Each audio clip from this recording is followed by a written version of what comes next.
Oh, you know it's going to be just excitement here in the city for the next week as the Avalanche, they arrive home today. They're going to bring that Stanley Cup in tow. We're not sure what time they arrive yet, but you know the party's just going to get started. As you mentioned, the parade happening Thursday at 9 a.m. This is hilarious. They did wreck the Stanley Cup in the first 5 minutes. I couldn't believe it. They dropped it right before the team photo. They're going to get that thing fixed, but I'm excited. Yeah, I think you're right. They might leave those playoff beards on, though, for the parade. I don't know. I'm sure it's probably pretty itchy for some of those players. Yeah. McKinnon's was looking pretty good. Yeah, that's what I was thinking. You know, John, real quick, we were talking about Makar getting the Conn Smythe Trophy last night, also got the Norris Award, but it's kind of rare for a player to get both in one season. That's right. Even for a defenseman to win the Conn Smythe Trophy as playoff MVP is pretty rare, but one of the players that's done it, Bobby Orr, and there's a lot of comparisons there between Cale Makar and Bobby Orr, both offensive, great defensemen. Yeah, he's got a career out here. He's going to be a great player for a long time to come. So young, too. Is he 23, and he's already won the Stanley Cup, Conn Smythe, Norris. This guy has got quite the career ahead of him. Yeah, he's on fire. Yep, and the Hobie Baker in college, too. He was a big-time college star. Right. One other thing to mention, too. What a year for Colorado. DU Pioneers winning the national championship. Now Colorado Avalanche winning the Cup. Hockey's alive and well here in Colorado. Yeah, it is. There you go. Yep, Hockey Town. People in Detroit are not going to like us saying that. Who cares? It's the case this year anyway. Yes. All right, thanks. So the team's excitement over their win last night led to a little mishap. John mentioned it. The NHL tweeted this photo. Notice some shocked faces. Yikes.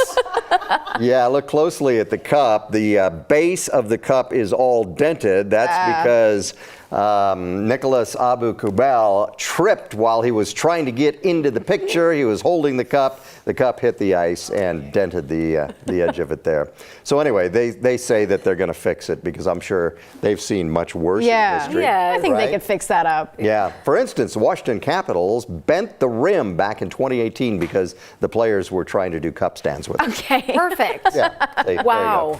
Next level. I mean, it's seen the worst. I mean, it hasn't been forgotten in like a taxi. I mean, there's been a lot of things that have happened to the Stanley Cup. Exactly. Gosh. We're going to take a live look now near Ball Arena as we soak in that win. We're also going to be soaking in the heat. Our cool weekend is officially over. Good Monday morning, Colorado. Corey, Gary, Natasha, Lauren, and Erica with you this morning. Yep, we are all here and we're checking the forecast. So Lauren, good morning. Well, good morning. Today is going to be our pre-game day. I'm staying with the sports themes here because tomorrow and Wednesday is just going to be outright hot. Today, not so much, but still warmer than what we saw over the weekend. A beautiful look over downtown Denver. We're at 60 degrees, a good mix of sun and clouds. Winds coming in from the southwest at around 9 miles per hour. We are going to continue to monitor our HD Doppler radar where the majority of that activity is falling further south. We're seeing those showers continuing to push in, all of that monsoonal moisture moving in from the southwest. For the rest of us, we have very slight spotty shower chances as we go through the afternoon and evening. Maybe an isolated storm or two pops up. Outside of that, though, we stay dry, partly cloudy, highs near 84 degrees, so a mild start today. And then this evening, everything clears out overnight, those lows in the mid-50s. Tomorrow and Wednesday, though, that's where all the heat packs in. We're seeing sunny skies, those highs in the low 90s Tuesday, mid-90s Wednesday. Stay tuned for my full 7-day forecast. I'll let you know if we get even hotter than that just ahead. Lauren, thank you. A look at the drive as you maybe get ready to head out this Monday morning. We're looking at 76 and Vasquez right now. So westbound lanes headed toward us. We've been seeing a little bit more stop and go there this morning. One crash across the metro right now, 14th Avenue and Downing Street. So no interstate crashes. We did have one at southbound I-25 and 84th and Thornton. That has cleared. Delays, though, they're still working to clear out. You've got the red light still for your southbound I-25 drive between 144th Avenue and 76. It's looking like 21 minutes right now. Still an improvement, but still slow. You're driving to Commerce City on westbound 76 from E470 is going to take you 19 minutes. And as far as I-70 goes, we're still in pretty good shape between I-25 and 225. Your travel time 13 minutes or less. Erica, thank you. Today, the man accused in the death of a Greeley musician and a woman will appear in court for trial. Frank Kevin Dean Eastman is charged in the deaths of Stanley Sessions and Heather Frank. Police arrested Eastman back in 2020 for the death of Sessions, a well-known member of the band The Movers and Shakers. And this morning, Denver police are investigating two shootings that happened early Sunday. The first happened around 1 a.m. near the state capitol. Police say one person was taken to the hospital. The second shooting happened about an hour later on Evans, just west of the South Platte River. Police say one person was taken to the hospital from that shooting. Denver police are also investigating a crash involving a cyclist. This one happened about 2 Saturday morning near 6th Avenue and Fox, right up the road from Denver Health. We do know that a driver hit the cyclist, sending that cyclist to the hospital in critical condition. Denver police say the driver did stay on the scene of the crash.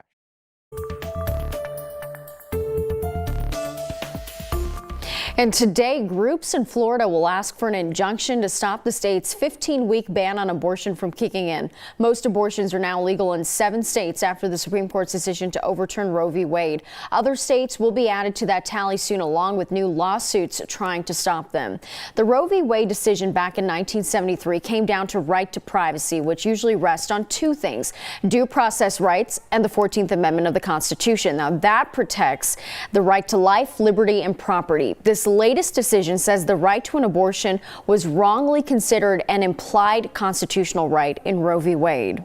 The idea of an implied right to privacy is the foundation of these other big decisions, like Obergefell v. Hodges, the case that legalized gay marriage, and Loving v. Virginia, the case that legalized interracial marriage, as well as Griswold v. Connecticut, which affords married couples the constitutional right to buy and use contraceptives, and Lawrence v. Texas, which made same-sex sexual activity legal in 2003. Whether these cases are at risk, it's hard to say. Justice Samuel Alito, the author of the draft opinion, argued the abortion case is, quote, critically different from any other right that this court has held to fall within the 14th Amendment's protection of liberty. Even though Alito wrote what he did, many are still concerned that the Roe v. Wade decision remains a roadmap to changing other major decisions. Conservative Justice Clarence Thomas called on the Supreme Court to overrule those cases that we just outlined. Thomas wrote in the concurring opinion that the court should eliminate substantive due process altogether. It has been a weekend of celebrations for Denver's LGBTQ+ community, but the Supreme Court decisions overturning Roe v. Wade also made it a protest weekend. It's important that we remember Pride originally was not a party. It originally started as a protest where we would stand up and say, we are here, we are queer, and we don't care what you say. Legal experts say the argument used to overturn Roe v. Wade, as we just mentioned, could also challenge same-sex marriage. Advocates at this weekend's Pride event say they are working on a plan to preserve the LGBTQ rights in the state of Colorado, like Democratic lawmakers for abortion did earlier this year.